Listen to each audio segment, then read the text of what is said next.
And it is Dakota College at Botno time, and this morning we have Miss Lisa Anderson on the phone with us. Good morning, Lisa. Good morning. Hey, so you are the student aid director, is that right? Financial aid director? Yes. Okay, so obviously kids love to get money to go to college, and you're like the big step for that, correct? Exactly, yes. Okay. We are the ones that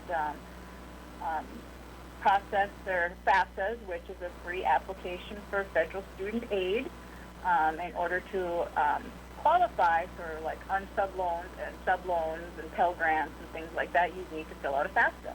Okay, and that's where you come in. You've got all the access to this stuff. And is there a new application now? Yes, this year they have rolled out a new application, and it ran into a few quirks. Oh boy. So we are running a little behind as far as putting out our fall packaging, but we are making strides every day to get everything cleared up and get them processed. So it's just a little slower process than it has been in previous years. Okay, so having said that, is it always better for the students to apply as early as they can for these? Yes, many states and colleges, use the FAFSA, and that's just to determine eligibility for non-federal student aid, funds. And the earlier that they get in, the sooner that they complete the FAFSA, the more aid you could be eligible for. Okay, because at the end of the day, there's only so much money to go around, right? Yeah.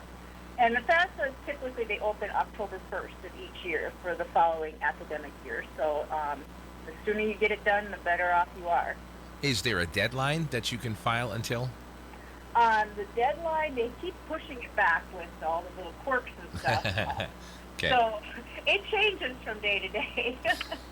Okay. So when you're talking about quirks, I mean it's not affecting like security or anything like that, is it?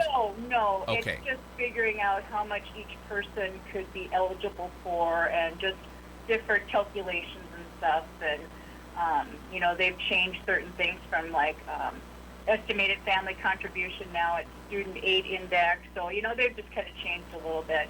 But as of right now, the deadline for filing the FAFSAs is usually June 30th. So.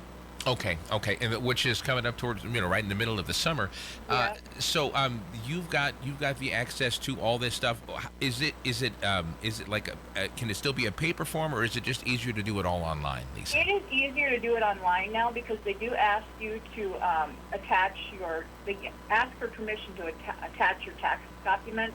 Okay. Which is for the year 22 for the 24-25 FAFSA. Okay. So obviously easier online. And do you have? Do people get a hold of you to download this, or is it just out there for everybody to use? They can just go to the FSA website and just go to studentaid.gov, and they can fill it out there. Okay, and it's pretty simple to go through the application. There is quite a bit that you need to fill out with the new FAFSA this year. They're asking for a lot more things, between small business owners and farmers and things like that. So it does take a little bit of time. So all I can say is just make sure you have some time to sit down and go through it. Your parents would need to be there. If they're a dependent, the parents also have to fill out a certain part of the FAFSA as well. Okay. Now, if I'm gonna throw this out there, if somebody has questions, they could get a hold of you. Yes, they can call me at 228-5427. I will be here until 7 o'clock tonight to answer any questions if anybody has anything. Or they can just email me too at fa@dakotacollege.edu. Okay, very super simple, Lisa. Yeah. All right. Anything else you want to throw out there? No, just high school seniors, just get your apps in. You don't know if you're going to get anything until you fill it out. Oh, that's true. Yeah, you don't know unless you ask, right? Exactly. Perfect. Lisa, thank you so much for your time today. Sure, no problem. Thank you. You bet. Have a great day, Lisa. You too. Thank you. Bye. Bye-bye. That's Lisa Anderson, the Financial Aid Director at Dakota College at Bottineau, and she's talking about the new FAFSA, things like that. So, yeah, get your stuff in. And again, the earlier you do that, the better off you're going to be. And who knows, the more money you just might get.